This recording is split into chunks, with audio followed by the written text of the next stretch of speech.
सर्वमंगल मांगल्ये शिवे सर्वार्थ साधिके शरणे त्र्यंबके गौरी नारायणी नमस्तुते। जय माता दी दोस्तों, नवरात्रि के तीसरे दिन हम माता चंद्रघंटा का उपासना करते हैं। दोस्तों, आज नवरात्रि के तीसरे दिन हम श्री दुर्गा सप्तशती के चौथे अध्याय का श्रवण करेंगे। तो आइए शुरू करते हैं इंद्रादि देवों द्वारा देवी की स्तुति गान। ऋषि ने कहा, अत्यंत बलशाली पापात्मा दैत्य महिषासुर तथा उनकी दानवी सेना का देवी के हाथ से संहार हो जाने पर इंद्रादि देवता नतमस्तक होकर भगवती दुर्गा देवी की स्तुति करने लगे। ऐसे समय में उनके सुंदर अंगों में प्रफुल्लता के कारण रोमांच हो रहा था। देवताओं ने कहा, आपका स्वरूप ही सब देवों की शक्ति समूह है। आपने अपनी शक्ति से संपूर्ण विश्व को व्याप्त कर रखा है। आप समस्त देवों तथा महर्षियों के द्वारा परम पूज्य हैं। हे जगदम्बा, हम आपको भक्ति भाव से प्रणाम करते हैं। आप हम लोगों का कल्याण करें। जिन देवी के अतुलनीय प्रभाव और शौर्य का वर्णन करने में भगवान शेषनाग, ब्रह्मा और शिव जी भी असमर्थ हैं, वे ही भगवती चंडिका समस्त विश्व का पालन तथा अशुभ कार्य भय के नाश का विचार करें। जो धर्मात्माओं के गृह में लक्ष्मी रूप से, दुरात्माओं के यहाँ निर्धनता रूप से, विशुद्ध अंतःकरण वाले पुरुषों के हृदय में बुद्धि रूप से, सज्जनों में श्रद्धा रूप से तथा कुलीन मनुष्यों में लज्जा के रूप से विराजमान रहती हैं, उन महामाया भगवती दुर्गा को हम प्रणाम करते हैं। हे देवी, आप समस्त विश्व का पालन करिए। हे देवी, हम आपके इस अचिंतनीय रूप का असुरों के संहारक शौर्य तथा संपूर्ण देव दानवों के सम्मुख उत्पन्न किए हुए अद्भुत चरित्र का वर्णन नहीं कर सकते। आप ही विश्व के उत्पत्ति में कार्य स्वरूपा हैं। आप में तीनों गुण सत्व, रज और तम विद्यमान है, फिर भी दोषों के साथ आपका संपर्क नहीं होता। भगवान विष्णु तथा शिव भी आपकी महिमा को नहीं जान सकते। यह चराचर विश्व आपका अंश है। आप ही सब जीवों के लिए आश्रयभूत हैं, क्योंकि एकमात्र आप ही सबकी मूलभूत अव्याकृत परा प्रकृति हैं। हे देवी, जिसके उच्चारण से सभी यज्ञों में देवताओं की तुष्टि होती है, वह स्वाहा आप ही हैं। आपके अतिरिक्त आप पितरों को भी तृप्त प्रदान करती हैं।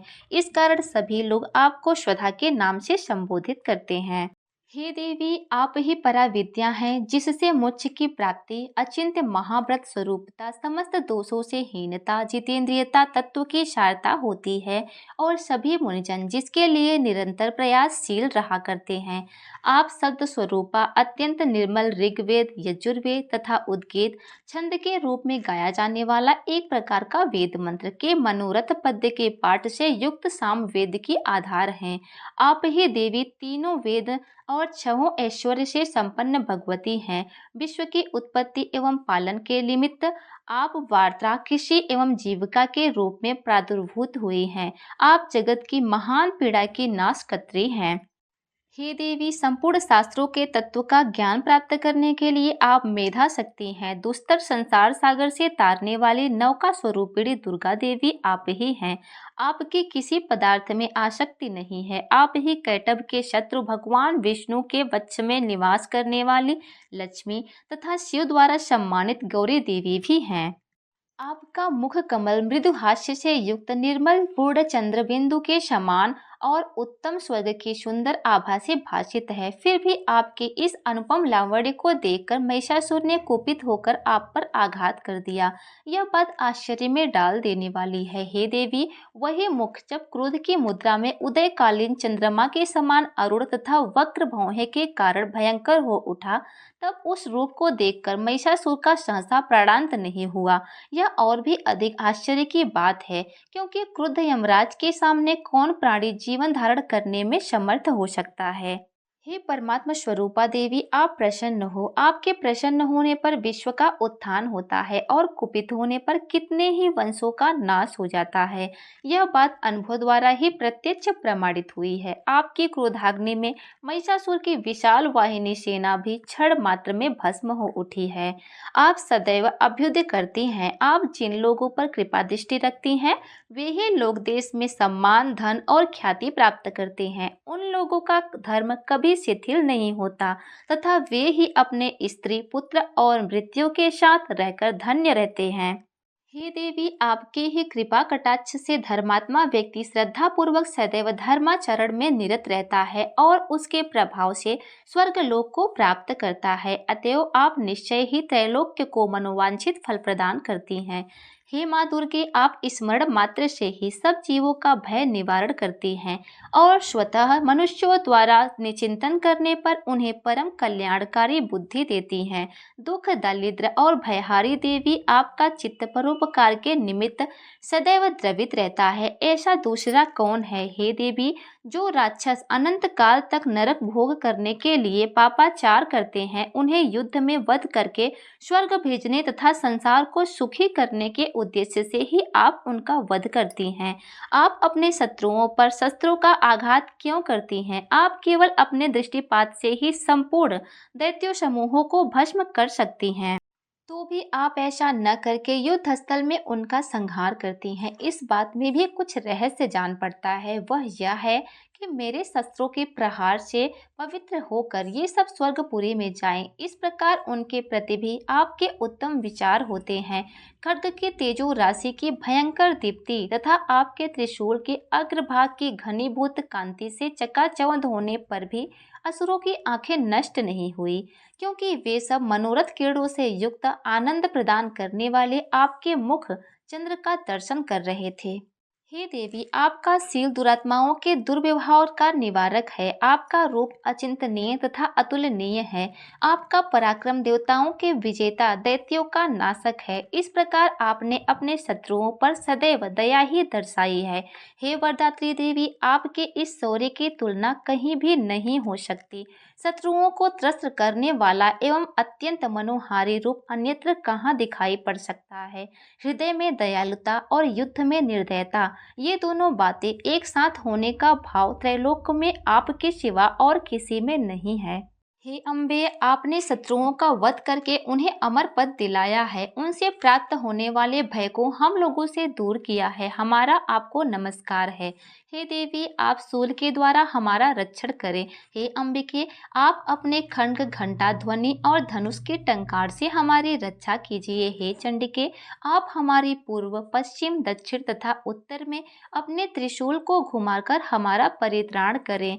आपके जो परम सुंदर एवं अत्यंत भीषण रूप त्रिभुवन में विचरण करते हैं, उनके द्वारा आप हमारी तथा भूतल की रक्षा करें। हे अंबिके, आपके कर कमलों में सुशोभित होने वाले खड्ग, शूल, गदा आदि जो भी अस्त्र शस्त्र हों, उन सभी द्वारा आप हम लोगों का रक्षण करें। ऋषि ने कहा। इस प्रकार सब देवों ने उन जगत माता का मिलन स्तवन तथा नंद कानन के दिव्य पुष्पों एवं गंध चंदनादि के द्वारा पूजन किया। तदंतर दिव्य धूपों का सुगंध अर्पित किया। तब देवी ने करबद्ध होकर प्रणाम करते हुए उन देवताओं से कहा। देवी ने कहा, हे देवगण, तुम सब लोग मुझसे अपना अभिष्ट पदार्थ मांग लो। तब देवताओं ने कहा, भगवती की कृपा से हम लोगों को सभी आकांक्षाएं पूर्ण हो गई हैं। अब कुछ भी इच्छित वस्तु मांगने के लिए नहीं है।